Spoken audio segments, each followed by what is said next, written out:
En estos días de calor nos toca hablar del purgatorio y del infierno.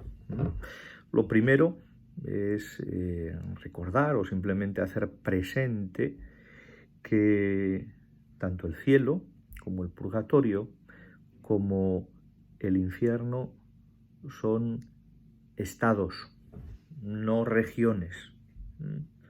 No estamos hablando de un mundo exclusivamente físico, no estamos hablando de un mero paraíso terrenal, ni estamos hablando de las calderas de Pedro Botero.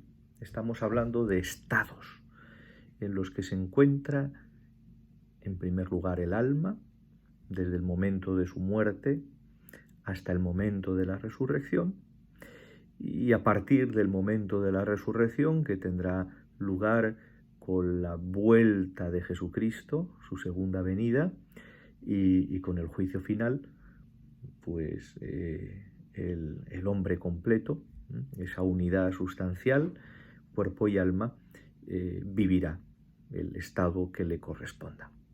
Vivirá el estado que le corresponda. Para entender bien, tenemos que tener al Espíritu Santo de nuestra parte, con nosotros. Por eso, lo primero que hacemos es invocarlo, invocarle a Él, que es una persona. Ven, ven Espíritu Santo, ven. Ven por medio de la poderosa intercesión del Inmaculado Corazón de María, tu amadísima esposa. Ven. La purificación final o el purgatorio, punto 1030 al 1032, y luego el infierno, del 1033 al 1037. Comenzamos por el purgatorio y leo el punto 1030. Los que mueren en gracia y en amistad de Dios, pero imperfectamente purificados, aunque están seguros de su eterna salvación, sufren después de su muerte una purificación, a fin de obtener la santidad necesaria para entrar en la alegría del cielo. Y ojo, esta purificación, este purgatorio, es completamente distinto del castigo de los condenados. Sabemos que con la confesión de los pecados se nos perdona la culpa. Pero, sin embargo, queda todavía el efecto del pecado que hemos cometido. Quedan las heridas en el propio yo, quedan las heridas en los demás, nuestros hermanos, y quedan las heridas en la creación. Y esas heridas hay que restañarlas, hay que curarlas, en vida o en muerte. Después de la muerte, ya no podemos hacer nada nosotros mismos por curar las heridas. Son los otros los que pueden hacer por ayudarnos a nosotros para que esas heridas queden curadas. Alguien decía, bueno, pues es como quien pasa de la oscuridad al sol, a la luz del sol, y necesita unas gafas de sol, porque si no, la luz le deslumbra. Y Dios no quiere que nos quedemos sin visión, al contrario, el cielo es verle a Él.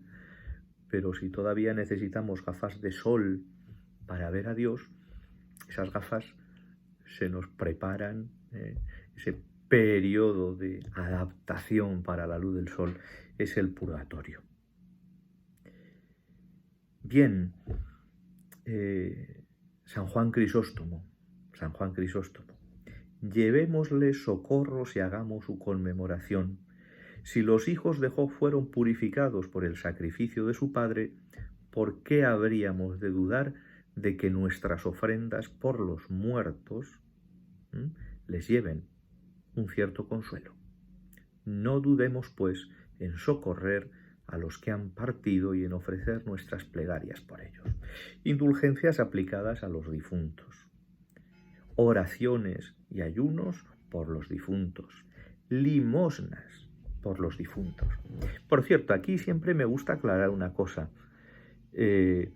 ¿Por qué la Iglesia nos pide una limosna? Cuando le pedimos al sacerdote, le decimos al sacerdote que ofrezca la misa por uno de nuestros difuntos, porque ahí va nuestro sacrificio, en esa limosna, en esa generosidad. O sea, ser generosos con esas limosnas. No basta decir, voy a aplicar la misa.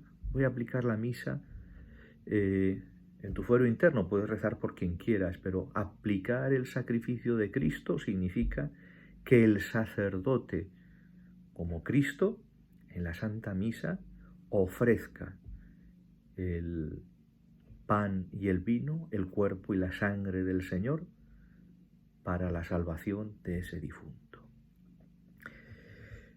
El infierno. El punto 1033. Salvo que elijamos libremente amarle, no podemos estar unidos con Dios.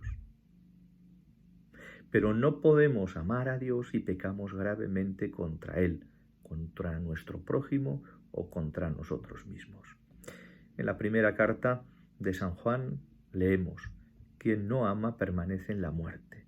Todo el que aborrece a su hermano es un asesino, y sabéis que ningún asesino tiene vida eterna permanente en él. Bien, Jesús habla con frecuencia de la gehenna y del fuego que nunca se apaga, reservado a los que rehúsan creer y convertirse. Sí, lo dice Jesús, y por eso la Iglesia afirma la existencia del infierno y su eternidad.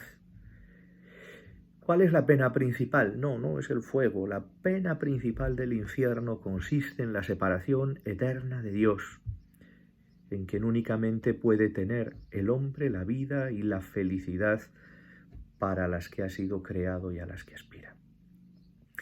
Las afirmaciones que aparecen en la Sagrada Escritura y en las enseñanzas de la Iglesia a propósito del infierno son un llamamiento a la responsabilidad, un llamamiento apremiante a la conversión.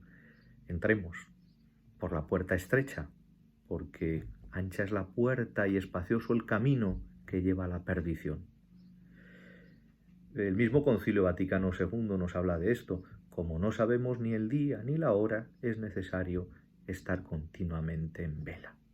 Y por eso en la misa decimos, y utilizo palabras del canon romano, acepta, Señor, en tu bondad esta ofrenda de tus siervos y de toda tu familia santa.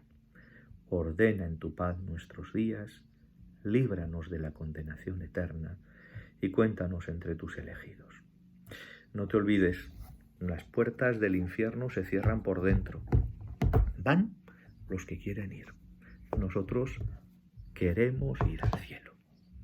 Un día a verte iré al cielo, madre mía. Ponemos nuestros ojos y nuestro corazón en la Virgen María. Hasta la semana que viene.